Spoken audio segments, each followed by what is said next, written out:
Muito bom dia, amados irmãos, que a paz do nosso amado Senhor Jesus esteja com todos vocês. Nosso versículo dessa manhã se encontra em Hebreus, capítulo 9, versículo 14 ao 16, e diz assim: Muito mais o sangue de Cristo, que pelo Espírito Eterno, a si mesmo se ofereceu sem mácula a Deus, purificará a nossa consciência de obras mortas, para servirmos ao Deus vivo. Por isso mesmo, ele é mediador da nova aliança, a fim de que, intervindo a morte, para a remissão das transgressões que havia sob a primeira aliança, receba a promessa da eterna herança aqueles que têm sido chamados. Porque onde há testamento, é necessário que intervenha a morte do testador. Irmãos, olha só que versículo incrível a gente lê aqui em Hebreus. No comecinho fala assim: muito mais o sangue de Cristo, pelo Espírito Eterno, a si mesmo se ofereceu sem mácula. O que está falando aqui? Vocês lembram como era antes, lá no Velho Testamento? Havia todo um ritual ali do sacrifício no santuário terrestre. O povo que pecava, pegava um cordeirinho, pegava algum animal lá específico da lei, levava até o sumo sacerdote, confessava seu pecado, colocava a mão sobre o animal e cortava a cabeça daquele animal. Exatamente assim que era feito. Eu errava, pegava o animalzinho, confessava meu pecado e matava o animalzinho. O que simbolizava isso?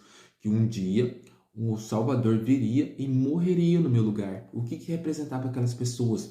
Que o inocente, o sem culpado, o sem pecado, morreria para o pecador. Mas nós, da nova aliança, sabemos o quê? Que o sangue de Cristo, o sacrifício de Cristo foi feito o quê? Uma vez para todo sempre. Então, por que hoje, para a gente conseguir perdão dos nossos pecados, remissão da nossa transgressão, não precisamos sacrificar animais como era feito no passado?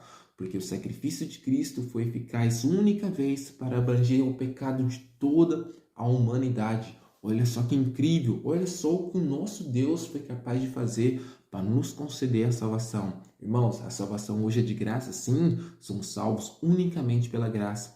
Podemos fazer milhares de pregações, dar milhares de estudos bíblicos, doar todos os nossos bens, torrar o nosso dinheiro para ajudar os pobres.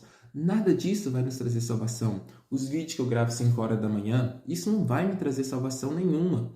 O que me traz a salvação para mim e para você, irmãos, é o quê? É o sangue de Cristo derramado na cruz do Calvário. É a remissão de pecado que somente o Senhor Jesus pode fazer. Então, o que devemos continuar fazendo? Viver o quê? Uma vida de santificação, gratos pelo sacrifício do nosso Senhor. Hoje somos salvos pela graça? Sim, mas não foi de graça para o nosso Deus. Nós erramos, sim, nós falhamos, sim. Não podemos falar, Adão e Eva falhou, então por isso a humanidade caiu. Não, Adão e Eva falhou, sim, mas hoje a gente não continua falhando, não continuamos cometendo pecados contra o nosso Deus. Por isso ontem a gente leu ali que Jesus é o que? O nosso sumo sacerdote, que está lá no céu, intercedendo hoje por mim e por você diante de Deus. Porque ainda vivemos o quê? Na era do pecado. Ainda erramos, ainda falhamos. O pecado não foi extinto ainda, somente na volta do Senhor Jesus. Mas recapitulando, a Bíblia nos fala que Jesus o quê? Se ofereceu o quê? A si mesmo para nos dar a remissão do pecado. Então, irmãos, olha só como devemos ser o quê? Cada dia agradecidos ao nosso Deus. Cada dia devemos agradecer, orar, pedir a Deus perdão por nossos pecados. Porque o que Ele fez por nós? Ele se sacrificou. Eu sei que muitas pessoas hoje que não têm conhecimento das escrituras sagradas e nem têm conhecimento de Deus, têm o costume de pensar assim, ó, vê um assassinato, Deus não existe, vê um roubar, Deus não gosta de mim, qualquer coisa acontece na sua vida, Deus me abandonou. Irmãos, Deus não abandona ninguém. Pensa comigo, um Deus capaz de morrer por mim vai me abandonar? Claro que não. Então, por que essas coisas continuam acontecendo hoje? Simplesmente, irmãos, porque vivemos no tempo do pecado ainda. Deus, Ele é justo e Ele deixa o quê? Que a gente colha as consequências dos nossos atos. Nossos primeiros pais, irmãos, escolheram o pecado, escolheram errar. E Deus tinha avisado para eles que se eles desobedecessem a Ele, as consequências viriam. Então, todas as tragédias, todas as coisas ruins, não é culpa de Deus. Não é que isso Deus queria, mas é a consequência da escolha da humanidade. Infelizmente, Deus tem que permitir isso hoje. Agora pensa comigo. Você que é pai, ou você que tem pais, vamos dizer assim. Se você vê seus pais sofrendo, se você vê seus filhos sofrendo, como fica o seu coração? Não dói? Você não se sente triste? Agora imagina se coloca no lugar de Deus, que vê toda a humanidade e, mais ainda, vê todos nós como seu filho. Deus vê eu como seu filho, vê um assassino como seu filho, vê um ladrão como seu filho. E pensa como fica o coração de Deus, vamos colocar em palavras humanas, o coração de Deus ao ver a humanidade nesse estado. Claro que ele fica triste, se entristece, mas Deus tem que permitir que essas coisas aconteçam. Por enquanto, Deus, ele permite para que a gente lembre de uma coisa: ainda não estamos nos céus, ainda não estamos salvos desse mundo de pecado. Sim, fomos salvos na cruz. A salvação acontece em 3 tempos. Fomos salvos na cruz, estamos sendo salvos agora e seremos salvos na volta do Senhor Jesus. Irmãos, tenha isso em mente. Um Deus capaz de morrer por você, ele não é capaz de te abandonar. Um Deus que veio a esse mundo pecaminoso para poder suportar aí 33 anos e meio de dor, de sofrimento, de fome, de acusação e tudo isso, e sofrer injustiça. Por amor de mim, por você, esse Deus não nos abandona. Então é muito importante a gente sempre ter em mente que a nossa vida, a nossa esperança eterna é o quê? Foi pelo sacrifício de um Deus bondoso, um Deus misericordioso, que está pronto para nos salvar, para nos ajudar em cada dia. Mas as dificuldades, irmão, Jesus já disse para todos nós, as dificuldades virão, mas ele falou assim, tem de bom ânimo, eu venci o mundo. Então que a gente sempre possa lembrar disso. Jesus, ele venceu o mundo para nos ajudar a perseverar nessa vida, para que a gente tenha certeza que mesmo vivendo no mundo de pecados, a gente sabe quem é o vencedor. E o vencedor é Cristo Jesus. Porque fala assim, versículo 14, muito mais o sangue de Cristo, que pelo Espírito Eterno a si mesmo se ofereceu sem mácula a Deus, purificar a nossa consciência de obras mortas.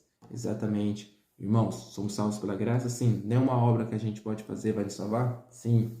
Mas como é uma pessoa transformada pela graça do Senhor Jesus? Vamos dizer assim, uma pessoa maldosa se torna quem? Uma pessoa bondosa. Uma pessoa egoísta se torna uma pessoa generosa. Então, irmão, somos salvos pela graça, mas essa graça é o quê? Uma graça transformadora. Hoje eu era de um jeito, amanhã eu vou mudando aos pouquinhos, e isso continua continuamente, porque até a volta de Jesus, ou até a nossa morte, desde quando a gente aceitou Ele, a gente vai viver o quê? Uma vida de santificação, uma vida de mudança. Então, quando você conhece o Senhor Jesus, você procura fazer a sua vontade, a sua vida vai fazer o quê? Vai ser renovada. Isso eu experimentei na minha vida. Eu não sou perfeita, assim como ninguém é. Não importa a pessoa, ela nunca vai ser perfeita até a volta do Senhor Jesus. Ela comete erros, sim. Mas vou usar eu como exemplo aqui. Eu gravo vídeo, mas sou uma pessoa extremamente vergonhosa. Para poder fazer isso, nossa, é somente pelo poder de Deus. Outra coisa, eu gravo vídeo 5 horas da manhã. Irmãos, como é bom dormir. Eu sei que muitas pessoas também gostam de dormir. Mas pela graça de Jesus, pela vontade de fazer a sua obra, eu acordo todo dia 5 horas da manhã. Para quê? Para poder ler um versículo bíblico com vocês. Mas eu faço isso aqui motivado pela graça do Senhor Jesus. Se fosse depender às vezes da minha vontade ou do meu querer, eu não faria isso. E eu faço isso por quê? Porque eu amo o meu Senhor, porque eu creio na sua santa palavra. A Bíblia fala assim, não tenha vergonha do Evangelho, porque ela é o poder de Deus para a salvação de todas as pessoas. E eu sei que o meu tempo aqui nessa terra é curto. Um dia eu vou morrer. Então, o que eu quero fazer e o que eu quero compartilhar com todas as pessoas é a esperança da vida eterna que somente tem em Cristo Jesus. Somente o nosso Deus vai nos abençoar, vai nos salvar, vai nos redimir.